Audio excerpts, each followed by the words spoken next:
কিন্তু সবাই উচ্চ বংশের। আমাদের চলাচল আকাশপথে, হেলিকপ্টারে, কিন্তু আজকে মাটির রাস্তায় চলে আসছি। শালাই কত বড় চাপাবাজ, কাদো রাস্তায় ঠিকভাবে হাঁটা যাচ্ছে না, আর তাদের নাকি চলাচল হেলিকপ্টারে, আকাশপথে। শালাই তো আমার কামের বেডি পাইছে। 2 দিন পর পর তার খাটাস মার্কা বোন ঘুরতে আইবো, আর আমারে কইবো আমার একটি মাত্র বোন, একটু ভালো মন্দ রান্না করো। এই টুনটুনি, আমার বোন আসলে তুই প্রতিবারই এমন রেগে যাস কেন রে? তোর বোনও তো 1 মাস থেকে গেল, আমি তো কিচ্ছু বললাম না। এই কামচোরা, মাত্র 1 বালতি কাপড় ধুতে তোর এত সময় লাগে? কাপড়গুলা ধুয়ে ঘর মুছে রান্না করতে হবে, এই হুশ কি তোর আছে রে? হায় আল্লাহ গো, আমি কেন পুলিশের মেয়েকে বিয়ে করতে গেলাম? ঘরের সব কাম আমাকে দিয়েই করায়, কাম একটু কম হলেই শুধু মামলার ভয় দেখায়। গোলামের ঘরে এসে খাটতে খাটতে আমার জীবন শেষ। ওমাগো তেলা পোকা, তেলা পোকা! ওরে আমার মডার্ন বউ রে, সারা জীবন গ্রামে একসাথে তেলা পোকার সাথে বসবাস করে আসলি, এখন শহরে এসে ভয় করস? তোর রং তামাশায় বাঁচি না রে। টুনটুনি, তুই তোর ইচ্ছে মতো খেয়ে নে, আরো লাগলে মন ভরে অর্ডার কর, আমি একটু বাহির থেকে ঘুরে আসি। অনেক সাধনার পরে আজকে কাম বানাইছি।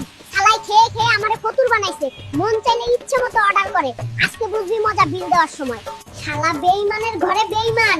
ভাবছিলাম শালারে মুরগি বানায় ইচ্ছে মতো খামু, কিন্তু শালা আমারই উল্টা মুরগি বানায় ভাইগে গেছে।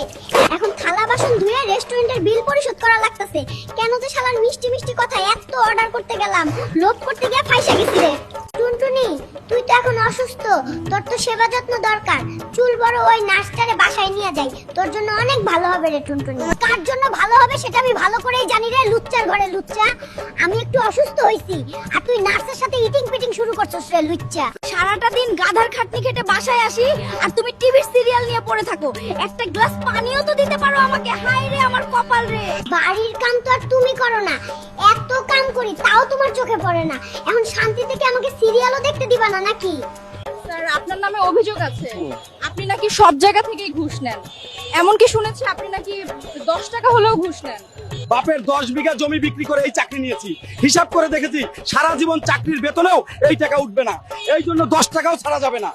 এটা তো আমাদেরই সুইমিং পুল, তাহলে আমাকে কেন গোসলে নামতে দাও না? যখন নামতে যাই তখনই আমাকে বাধা দাও। আমার কি ইচ্ছে করে না নামতে? তুই বুঝবি না টুনটুনি, সকালে সুইমিং পুলে পানি দেই 1000 লিটার, সেটা বিকালে হয়ে যায় 1200 লিটার। তাহলে বুঝ কেন তোরে নামতে দেই না? টুনটুনি, তোরে কতবার কইলাম নাস্তারে বাসায় নিয়ে আসি তোর সেবার যত্ন করার জন্য, কিন্তু তুই শুনলি না। এখন দেখ মজা, বিছানা থেকে উঠতেই পারতাছিস না। ওরে আমার লুচ্চা খাটাস রে, কার সেবা যত্ন করার জন্য ওই নাস্তারে বাসায় আনবি তা আমার ভালো করেই জানা আছে রে। কসাই ভাই, আমাকে 100 টাকার মাংস দেন।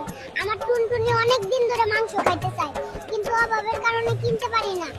আজকে টুনির বাপে মাংস আনবে। সংসারে অভাবের কারণে কতদিন হলো মাংস রান্না করি না, আজকে মজা করে রান্না করব। বাবারে, তোর বাবার অসুখ বেশি, অবস্থা বেশি ভালো না। তুই বৌমারে বল কিছু টাকা দিতে, তোর বাবারে হাসপাতালে নিয়ে যাই। কি বলো মা? আমি তো টাকা আরো 2 দিন আগে পাঠাইছি। আমি টুনটুনিরে ফোন দেই, দেখি কই আছে। ওই টুনটুনি, তুই কোথায় রে? বাবার অবস্থা নাকি ভালো না, তোরে টাকা দিলাম বাবার চিকিৎসার জন্য, বাবা এখনো বাসায় কেন? আমি তো একটু মার্কেটে আছি হালকা কিছু কসমেটিক কিনতে, একটুর পরেই বাসায় যাব। তুমি যে টাকা পাঠাইছো ওইটা দিয়ে তো নতুন একটা চেইন নিয়েছি আমি। হাই হাই রে, নটিং কি করছস কি রে? আমার বাপে অসুখে মরে আর তুই সেই টাকা দিয়ে চেইন কিনস? তোরে আজকেই ছেড়ে দিব রে টুনটুনি।